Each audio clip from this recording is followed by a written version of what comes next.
Hello बच्चों, आप सभी का वेलकम आपका प्यारा सा चैनल तनु क्लासेस में। आज की इस वीडियो में हम लोग पढ़ने वाले हैं श्रम विभाजन और जाति प्रथा, जो कि आपका क्लास 10 हिंदी यानी कि जो आपका गोधुली बुक है उसी का पहला अध्याय है। ठीक है, तो ये चैप्टर जो है आपका काफी इंपॉर्टेंट है। नाम है उसका श्रम विभाजन और जाति प्रथा, जिसका लेखक का नाम है भीमराव अम्बेडकर, जो कि एक निबंध है। तो इसी का हम लोग पूरा बायोग्राफी को देखेंगे, यानी कि लेखक के बारे में, उनका जन्म के बारे में, उनके बारे में जो है पूरे तरीके से हम लोग सब कुछ देखने वाले हैं। तो भीमराव अम्बेडकर के बारे में एक एक चीज को देखेंगे और आपके एग्जाम में बहुत सारे ऑब्जेक्टिव क्वेश्चन जो है यहाँ से पूछे जाते हैं। तो प्लीज सिर्फ मेरी बातों को ध्यान से सुनिएगा और इसको रट लेना, एकदम जो पॉइंट आपको बोलेंगे बस उसको रट लीजिए। यही हूबहू आपके परीक्षा में बार बार पूछे जाते हैं। ठीक है, तो चलिए चैप्टर की शुरुआत करते हैं। जो आपका क्लास 10 का जो बुक है जिसका नाम है गोधुली, उसी का पहला अध्याय जिसका नाम है श्रम विभाजन और जाति प्रथा। सबसे पहला आपको प्रश्न पूछा जाएगा, श्रम विभाजन और जाति प्रथा क्या है? वो एक निबंध है, एक कहानी है, एक एकांकी है, क्या है? तो आपको आंसर लगाना है निबंध, यानी कि आपको किसमें टिक करना है? निबंध में। तो श्रम विभाजन और जाति प्रथा जो है वो एक निबंध है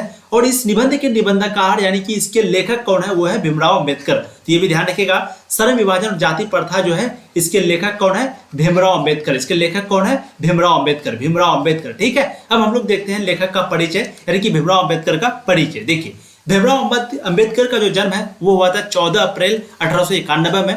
कहां पर हुआ था? महू मध्य प्रदेश में, एक दलित परिवार में। तो ये सभी पॉइंट को आपको ध्यान रखना है। सबसे पहले भीमराव अम्बेडकर का जो जन्म है वो हुआ था 14 अप्रैल 1891 में।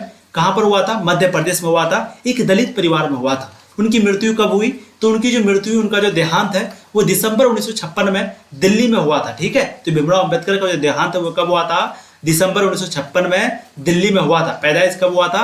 1891 में, और मृत्यु कब हुई थी? 1956 में दिल्ली में। दोनों चीज को ध्यान रखना है। और ये पहले दलित परिवार में इनके जन्म हुए थे। उसके बाद ये जाति से जो है महार थे, महार यानी कि जिसको हम लोग डोम बोलते हैं। तो ये जाति से क्या थे? डोम थे, यानी कि महार थे। इनकी माता का नाम, यानी कि डॉक्टर भीमराव अम्बेडकर के माता का नाम था भीमाबाई। पूछा भी जाता है इसके बारे में कि उनके माता का नाम क्या था। तो उनके माता का नाम था भीमाबाई और पिता का नाम था रामजी सकपाल, रामजी सकपाल। ठीक है, तो भीमराव अम्बेडकर के माता का नाम भीमाबाई, उसके बाद भीमराव अम्बेडकर के पिता का नाम रामजी रखपाल। वहीं पे अगर देखेंगे हम लोग, उनकी विवाह जो है किसके साथ हुई थी?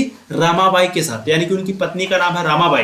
तो माता का नाम भीमाबाई, पिता का नाम रामजी सकपाल। ठीक है, और वहीं पे उनकी पत्नी का नाम था रामाबाई और उनके साथ विवाह कब हुआ था? 1906 में। तो ये भी चीज आपको ध्यान रखना है कि 1906 में जो है उनका विवाह हुआ था। कब हुआ था? 1906 में। किसके साथ? रामाबाई के साथ, रामाबाई के साथ उनकी विवाह हुआ था 1906 में। उसके बाद ये मैट्रिक पास कब की थी? 1907 में।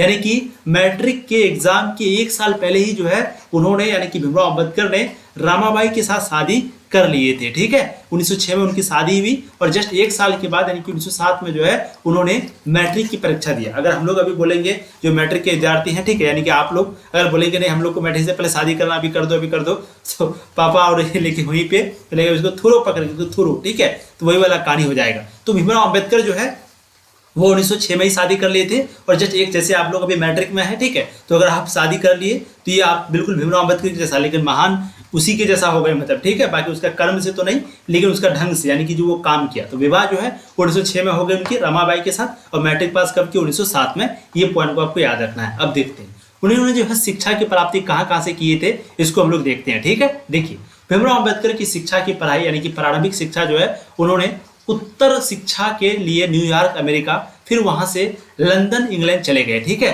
तो यानी कि प्रारंभिक शिक्षा के बाद, प्रारंभिक शिक्षा पता नहीं कहाँ लिए थे, वो आपके सिलेबस में नहीं दिया गया है, लेकिन उच्चतर शिक्षा जो है उनके लिए जो है वो न्यूयॉर्क गए थे, जो कि अमेरिका में पड़ता है। फिर वहां से वो जो है लंदन इंग्लैंड चले गए और वहां से फिर उन्होंने कहाँ चला गया? इंग्लैंड। ठीक है, इनके 3 प्रेरक व्यक्ति थे जिनको ये ज्यादातर अच्छा मानते थे, एक बुद्ध, एक कबीर और एक ज्योति फूले। एक महात्मा बुद्ध, एक कबीर, एक ज्योतिबा फूले। क्या नाम है? ज्योतिबा फूले।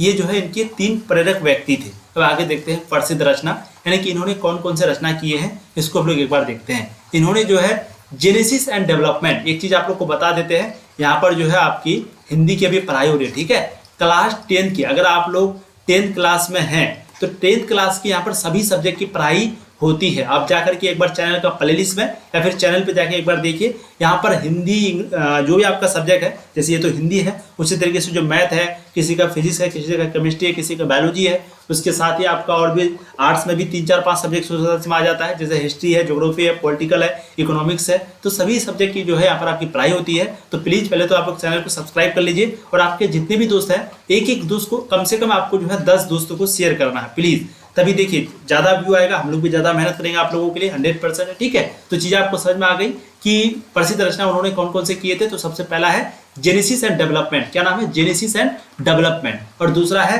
द अनटचेबल्स, क्या नाम है, द अनटचेबल्स। और तीसरा है who are they, who are they. उसके बाद चौथा है हु आर सुधराज, हु आर सुधराज। और उसके अगला है द कास्ट इन इंडिया, क्या है, द कास्ट इन इंडिया, ठीक है। चीजें आपको समझ में आ गई।